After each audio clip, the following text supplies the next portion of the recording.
Vidjet ćemo sada, evo ih, treneri su već u prilici da postave nove parove. Vidjet ćemo kako će to ići i što će se desiti u drugom poluvremenu.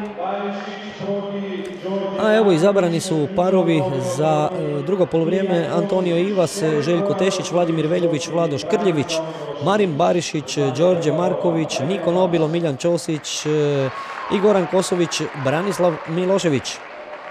Kreće Antonio Ivas protiv Željka Tešića.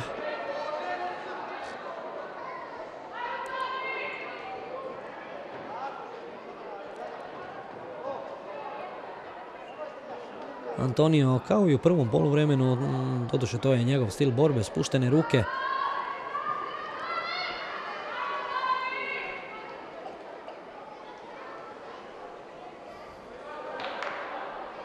(23:3) rezultat nakon prvog poluvremena. Ako ovako budu nastavili, neće ovdje biti puno bodova u ovoj borbi. To su već dobre reakcije. Malo kratko.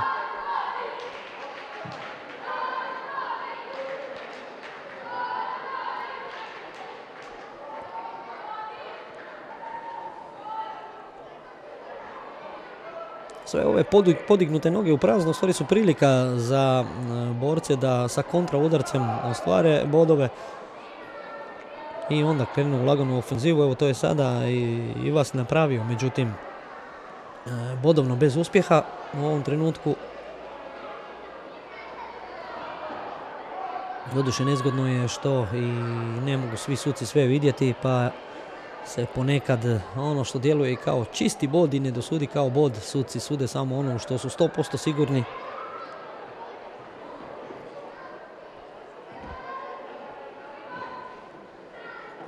Dakle, Antonio Ivas, Željko Tešić.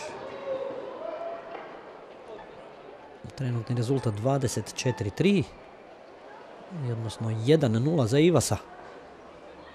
Evo, jednog pokušaja za 5, odnosno 4 boda, ovisno o tome gdje završi, međutim srećom za Tešića završilo je samo na njegovom ramenu.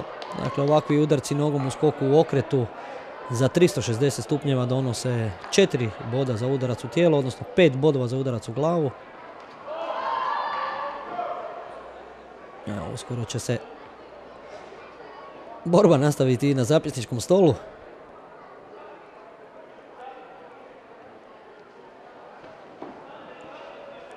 Padne ritam vrlo brzo, da li je to stvar trenutne nepripremljenosti ili samo taktički, ne znam, teško je pretpostaviti, mada za Antonija sigurno ne bih mogao govoriti o nepripremljenosti, pogotovo za takvog borca koji zaista u svakom trenutku može izaći na borilište sa bilo kime.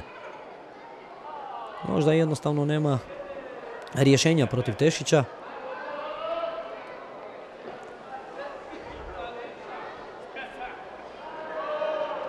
Evo je noga završila u tijelo, ali bez udarca, naravno to nije suđeno. 24:2 kraj borbe, prve borbe u drugom poluvremenu.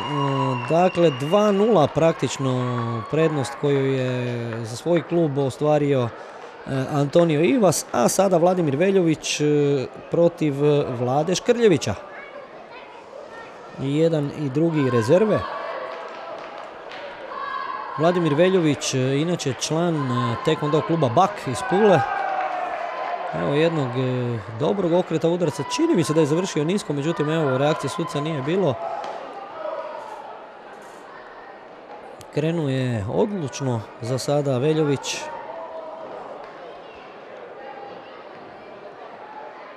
Međutim, ni Škrljević nema puno toga zaštediti. Evo ga, sa visokim udarcem u glavu. Malo srlja rukama Škrljević. No.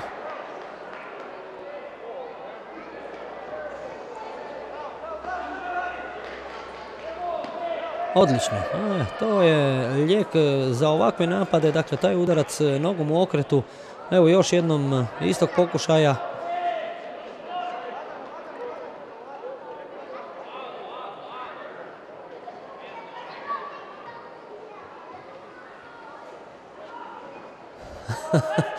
malo nedefiniranih udaraca, odnosno reklo bi se čak možda nekakvih drugih tehnika. Trenutni rezultat 26-4, mislim da ste i vi imali prilike vidjeti na semaforu prije nekoliko trenutaka.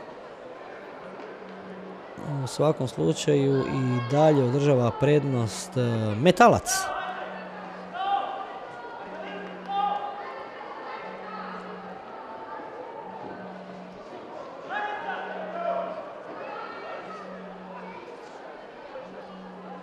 Ništa se ovdje bodovno ne dešava.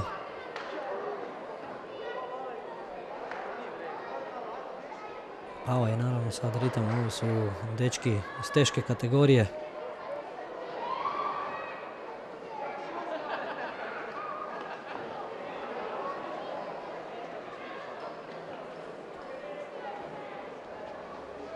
Dobro, srećom u cijeloj ovoj priči strašno malo posla za suca, borba je korektna, nema puno mahanja u prazno, nedopuštenih udaraca i to je odlično. Ovo je bilo jako dobro pokrivanje lijevom rukom, šteta što je ovaj desni direkt bio možda malo prekratak. No, u svakom slučaju Vladimir Veljović za sada dobro održava prednost Metalca. Odnosno mogli bismo reći da je lagano i povećava.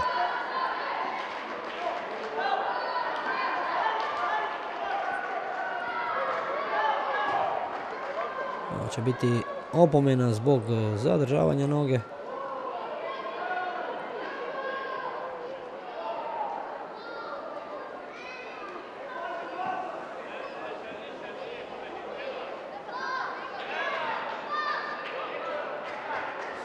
Ok, kraj druge borbe u drugom poluvremenu.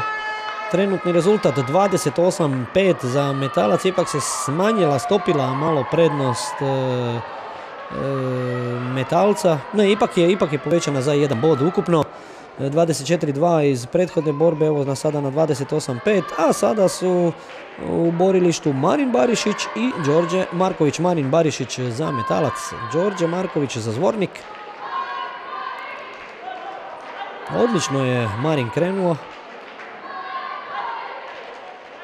Lagano, mekano, opušteno radi tom prednjom nogom. I onda brza izmjena, jako dobro.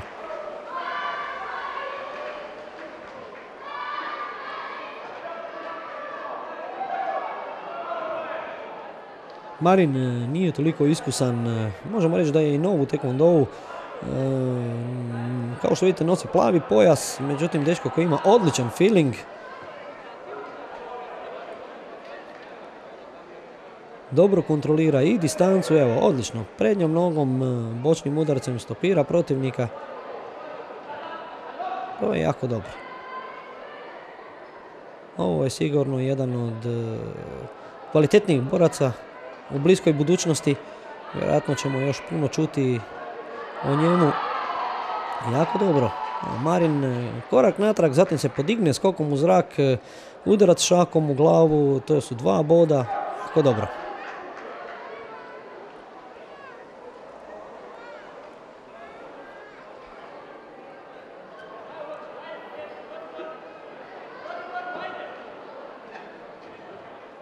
Taekwondo klub Metalac iz Zagreba je, čini mi se, jedini klub u Hrvatskoj u kojem se radi i jedan i drugi stil taekwondoa, dakle i VTF i ITF, i to jednako uspješno kako u VTF varijanti, tako u ITF varijanti. Imaju i evropskih prvaka, svjetskih vice prvaka, svjetskih prvaka također, zatim olimpijaca, olimpijki.